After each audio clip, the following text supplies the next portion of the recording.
There's multiple ways to study for finals, but I found one of the most effective ways is to sort of outline the course. Go through your textbook, go through your notes, cover the topics that you've had before, and just sort of rewrite those out, summarize them, and just hopefully get that fresh in your memory. In the case of our Gen Chem class, we will post blank exams from the midterms, and so you can go ahead and practice the midterm exams. Most, in something like general chemistry, we use the first part of the semester material to solve problems later in the semester.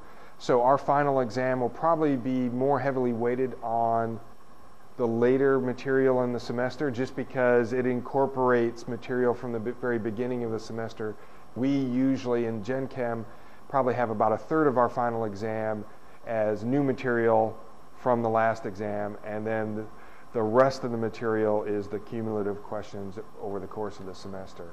So if there is a topic that we missed, say on one of the midterm exams, it usually won't show up on the final.